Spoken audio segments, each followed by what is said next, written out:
Hello, and welcome to Ending Physician Overwhelm. I'm your host, Dr. Megan Mello. I'm a family and obesity medicine physician, as well as a certified life coach for physicians. In this podcast, we talk about how the learned habits of people-pleasing, perfectionism, and a lack of boundaries show up in our lives and how they contribute to burnout, exhaustion, and overwhelm. The healthcare system is broken, my friends, but let's not wait for it to be fixed in order to feel better.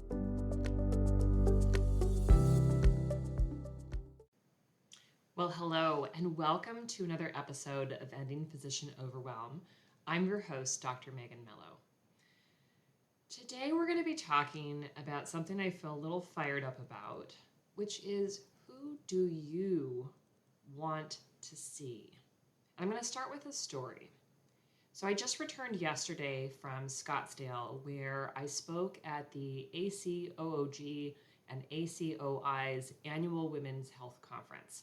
So I was talking about insulin resistance and weight management in PCOS and perimenopause. And I've been preparing for the talk for, a few months now, and it went well, but I was having some mind drama about what to wear because I have not been to a medical conference in person since before the pandemic. I didn't know, what should I wear as a speaker? And so I talked to several of my friends, my physician friends, some of whom have some speaking experience, and many of whom happen to have these awesome, bright Barbie pink jackets that I just loved. But I was like, I could never wear that. But I was asking them, what should I wear? And they knew that I had loved their jackets, and they're like, well, why don't you wear something like this? And I said, no, I couldn't. It's not the right color for me. It's too bright. It's too bold. Couldn't do it. And they were like, why not? And I realized that I had really internalized not only, sort of ideas about what did and didn't look, good on me personally, but also had a lot of internalization about what is professional and what is not professional.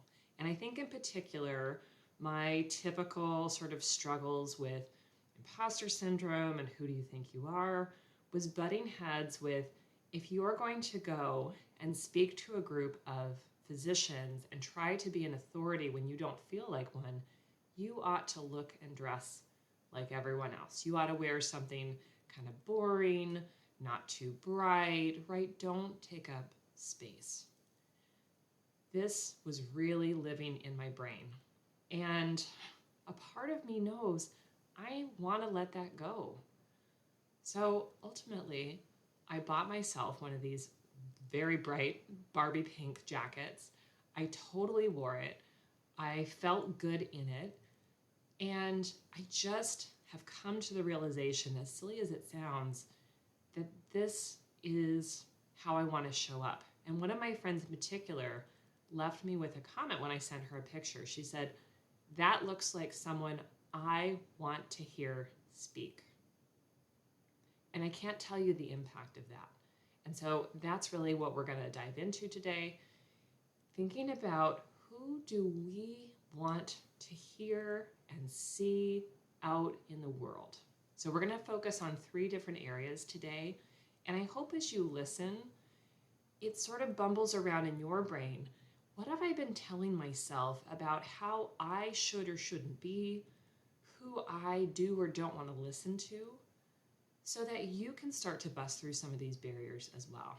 As I always say, let's do this together. We don't have to do this alone. So many silos in medicine. There's so many things that we face on our own. We should work together. All right, so the first question I want to consider is, who do you want to learn from? So this was another stark contrast as I was giving my talk. So I was paired with someone who is an endocrinologist, and we were both invited to come and speak on obesity topics, and we both had 30 minutes. Now, I didn't know what he was talking about. He didn't know what I was talking about. We gave very different talks. And I was sitting on the stage as he was giving his talk, and it really reminded me a lot of all of the burnout lectures that I used to listen to when I was trying to figure out my own stuff. So there was a period of time, I'll say it was about 2013 to about 2017, where I would go to different sort of physician burnout, physician well-being conferences, and I heard the same lectures over and over again about burnout statistics, how terrible it was in physicians. Here's all the factors that contribute, and often without any solutions.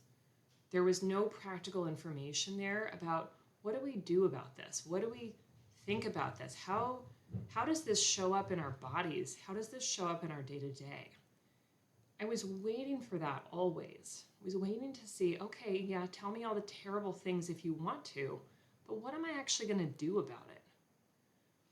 And as I sat listening to his talk about the depressing obesity statistics in the United States, I thought, yeah, but what next?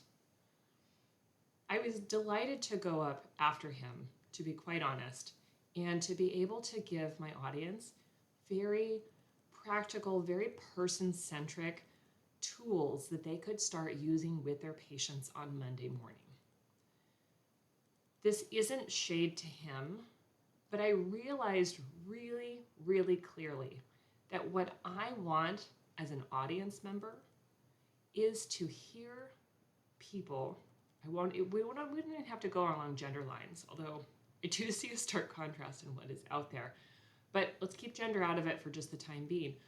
What I want is physicians showing up as humans, showing me how they think about patients in front of them, how they think about the problems that are going on in those patients' bodies, rather than 3 million studies on esoteric topics or really just depressing information.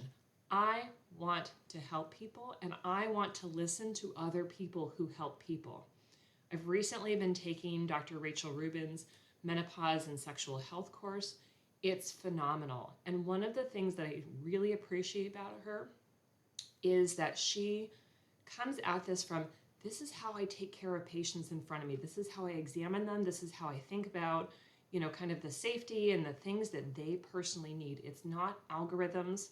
It is very evidence-based, as much as there is evidence to support what she's doing, because there's not perfect evidence, and that's true in the obesity world. It's true in all of medicine. We have lots of evidence, but we don't always have the exact right thing to do that helps every single human. We need to be thoughtful about the people that we see, and I so appreciate when people are able to come on and say, this is who I am, this is how I take care of the humans who are in front of me. That's who I want to learn from, and I ask you to question yourself too. Who do I want to learn from? Go out and find those folks and support them. There are lots and lots and lots of amazing women physicians who are out there creating courses and content that is geared towards real life practical care of humans in areas of menopause, sexual health, breastfeeding, all kinds of really important topics. Interestingly, traditionally under-taught, under-resourced areas of medicine. Put that aside and do what you will with that. Who do you want to learn from? Who are you going to start supporting? And if you're going to contribute, what do you want to teach and how do you want to teach it, right? This is really a letting go of standard, old guy suit presentations with boring statistics that do not help us take care of humans. I'm tired of it. I'm done with it. Told you I'm feeling fiery today. All right. Next, what I want you to consider, who do you want leading you?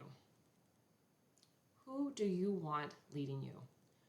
When you think about leadership in medicine, again, I have a lot of internalized notions of who I've seen be the leaders, how I've seen them show up, what I've not gotten from them that I wish that I had. And unfortunately, of course, a lot of my examples are old white men in leadership roles. There's a lot behind that, right? There are a lot of societal and cultural supports in place that allow men to advance in such a way.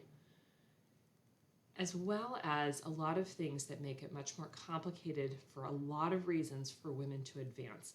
This is not specifically focused around gender politics, but I want us to acknowledge why male voices, white male voices, white cisgender heterosexual male voices have advanced, and know that if we want something differently, we are going to need to examine what do we need, what do we believe, what supports would be helpful, and how am I going to think differently about what I want in a leader, what I expect of a leader,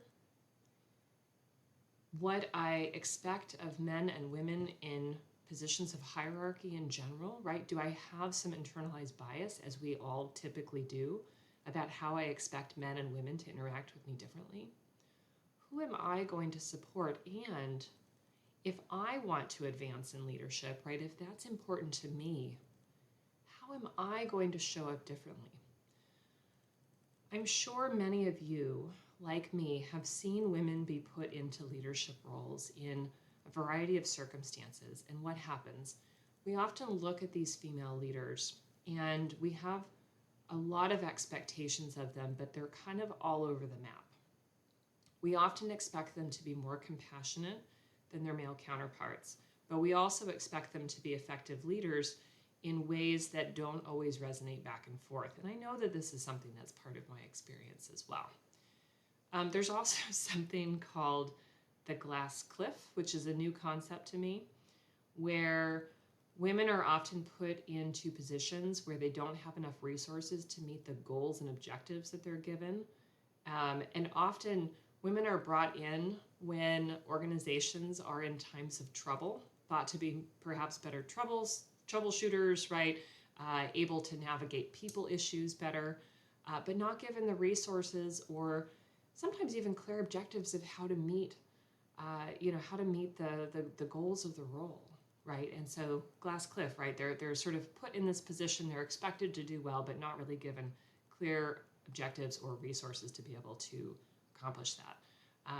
One of my friends shared with me that is really common in DEI work that's being done, is that often a Black woman is put into a position of being some title along the lines of DEI leader, but not given objectives, tools, resources, support to be able to make changes. Glass cliff. Who do I need to be? How do I need to take care of myself?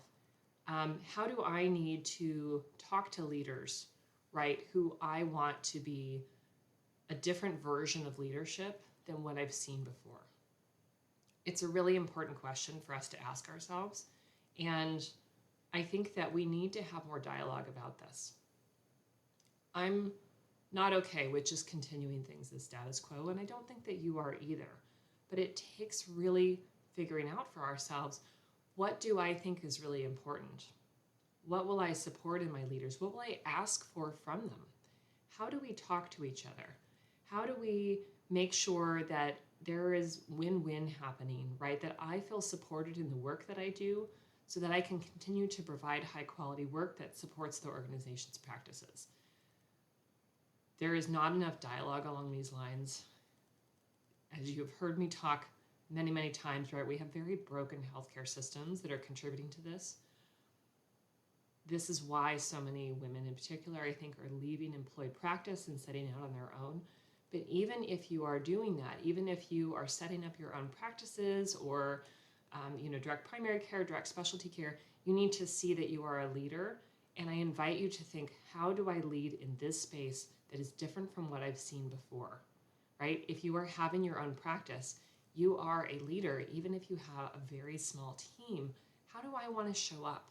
How do I want to be effective, compassionate, supportive, but also someone who gets amazing outcomes for whatever work that I'm doing, right? I want to provide highly effective care for the patients that I serve, and that means that my team is going to have to pull on board with me, right? Let's think about leadership in a really different way than the way that we have seen it being done. Another question that I want to ask here is, who do you want to be providing care for you and your family? Who do you want to see? How do they provide care? How do they use their expertise? How do they show up in the exam room or the OR or whatever setting you're meeting them in? And who do you want to be in the exam room or the OR? Or again, whatever setting you're operating in. We need to think about what it is that we want for our own care, which is important, and for the care that we want to provide, and figure out if this is what's important to me. How will I get it? How will I support it? How will I advocate for it? How will I take care of myself as I show up in these spaces, right? If I am seeking healthcare, right? So I am a physician, but I am in my doctor's office getting care. How do I show up in that setting? Do I show up as someone who is not empowered, who is not taking care of myself, who is manifesting a lot of signs of stress and poor self-care, as we do, right? People who show up with headaches and difficulties with their eating and not exercising and not drinking enough water and not getting enough sleep with a lot of complaints. Bad things happen to our bodies, friends. You know this. When you do not sleep, when you do not drink water, when you do not eat healthy food, when you do not exercise, not good things happen. When we are steeped in stress, we will have headaches. We will have, dizziness. We will have dehydration. We will have eventually high blood pressure and, diabetes. We will have all of these things. I want to show up as someone who takes care of my body, and I want to partner with, a physician who is compassionate, who gives me good information, who works with me collaboratively. On the other side, that's also how I want to show up as a physician in the exam room. I want to show up empowering people to take care of themselves when they're not in my exam room, to have the right tools that, some of which will come from me and some of which will come from external resources, to be able to take care of themselves. Now, I happen to take care of a population that is largely educated and insured. People often show up in my office seeking my help and expertise. I know that that is not the circumstances, right, that all of us practice in. Some of us practice in a variety of settings, many of which are under-resourced in all the ways that you can imagine. And I have practiced in those settings before, so I get it, right? But if you are practicing in a very under-resourced area, you know how you want to show up, but I want you to show up knowing that you cannot make up for all of the shortcomings of the lack of resources, right? You can show up as a person who is empathetic, who provides excellent care, but also knows that you can't undo damage that people have done to their bodies for a long time. You can't undo, socioeconomic factors. That you can just work with people where they are. And you can acknowledge that you do not have all the resources for how you would take care of people, but you can still choose how you show up. You can show up as someone who continues the message of I'm just going to go back to my obesity work, calories in, calories out. I don't know. That's all I got, right? And pushing people out the door, making it a you problem. Or you can show up and you can say, tell me where you're struggling. Tell me what's going on in your day-to-day that makes it difficult for you to be able to, eat in the way that we've talked about or move your body. Tell me more. We can decide how we want to show up in the exam room, but it's going to take some breaking through of the way we have done things, and it's still going to require that we take excellent care of ourselves, and we still have to set boundaries. I think so many of us go into our work We recognize all the shortcomings of the systems. We recognize all the shortcomings and challenges in society in general, right? And, amongst race and socioeconomic status factors, right? There's a whole bunch of stuff. You cannot bear the burden of all of that. You will not fix all of that. But so many of us come into this work and think, I'm just going to make it all right for people. We do not have the ability, as much time as you want to spend with people and as much time as you're going to ignore the rest of the tasks, the charting, the inbox, right? Because you just want to give everything to this patient and you want to make up for all those shortcomings. You can't. You can't do that. You can be empathetic and compassionate.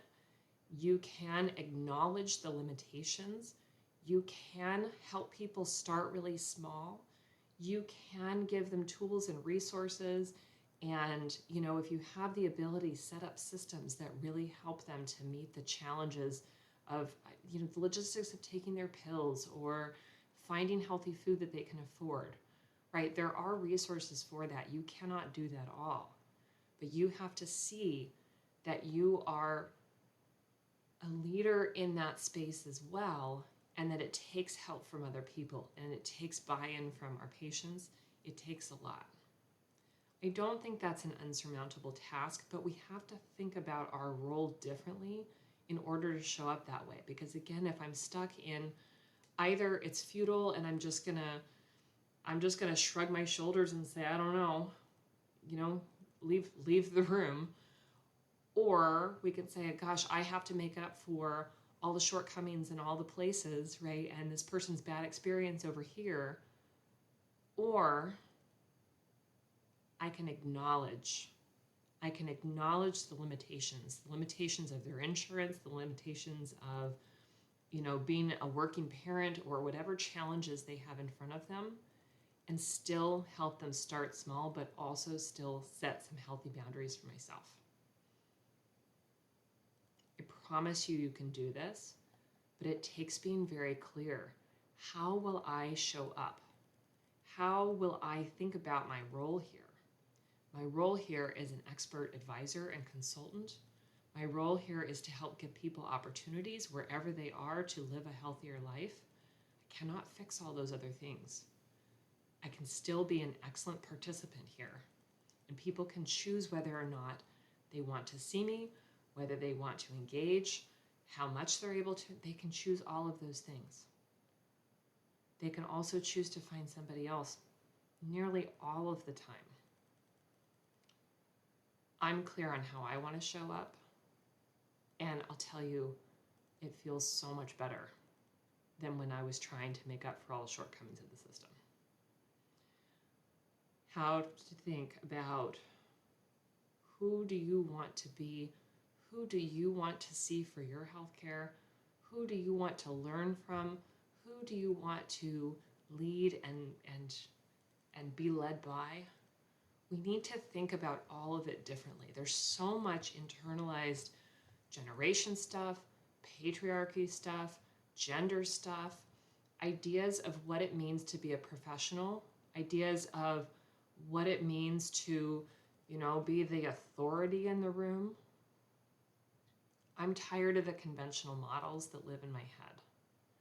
I want to hear from people who are doing the work, who are doing an excellent job, accepting that there is no perfect one way to do things, showing up as themselves, showing up as experts who fully acknowledge that they don't have 100% of the answers, and that it takes back and forth in figuring out, what can I do for this human? How can I work with them? How can I offer support? When we think about leadership, how do I want to show up as a leader? Accepting that I am a leader, whether or not I have a leadership title. We as physicians are leaders, period. You may not have a leadership role, you may not have a leadership title, but you are a leader. How am I going to show up in that space? How am I going to ask for the support and resources that I need? How am I going to accept the limitations of the support and resources that I need and take excellent care of myself so that I can keep showing up in the way that I want to? This is a big chunk of work, but when we figure out who we are, what we want, who we look up to, what we want to see, what we want to create in the world, this is exactly the right work. For too long, I think we have tried to emulate what we have seen before. We have tried to think, and we have been told over and over again that we have to show up in a certain way, that we can't have things customized for us. We can't have any flexibility of our templates, even though patients ask us more questions. So much noise. I'm tired of it. I will decide for myself. And people will decide whether or not I resonate with them. That's okay. The humans who need me will find me.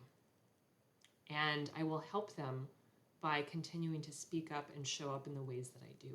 It's okay if people don't like everything that I do. It's okay if people don't like anything that I do. I know who I am. I'm becoming more and more of myself. This is what people talk about when they talk about, oh, yeah, in my 40s, I just kind of like let go of a lot of things. I'm there, my friends. I'm there. I invite you, wherever you are in life, wherever you are in clinical medicine, wherever you are in the rest of your life, to decide for yourself what's important to me, what am I going to lean into, what opportunities am I going to seek, what am I going to create, and how am I going to show up in the world? Who do you want to see? Again, in education spaces, in leadership spaces, in exam room spaces. Let's think about what we really want. All right, I warned you that was going to be a little fiery. Didn't drop any language, so you're welcome if there's kids in the car.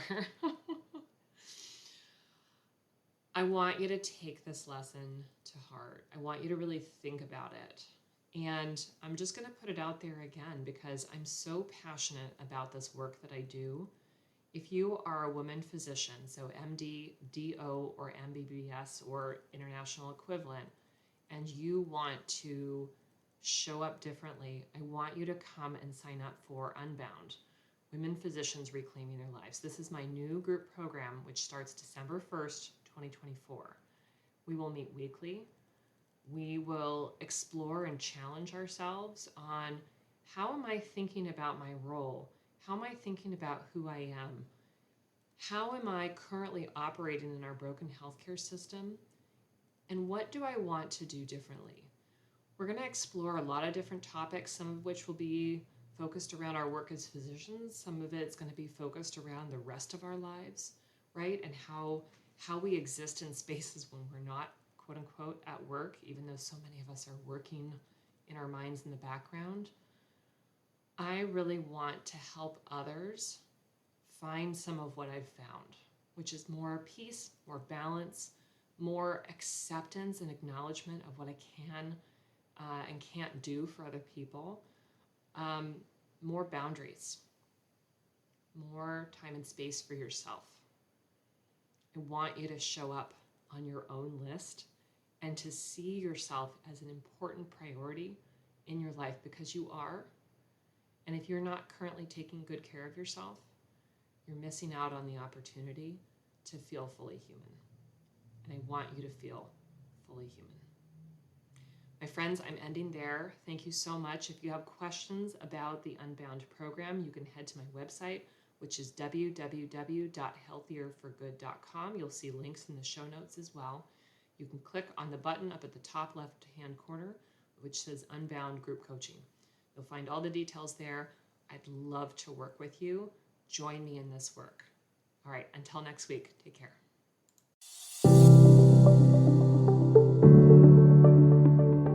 Well, that's our show for today. Thank you as always for listening. To learn more about my coaching programs, head to www.healthierforgood.com. And if you love this podcast, please drop us a review on iTunes or support the show by clicking the link in the show notes. Until next time, take care.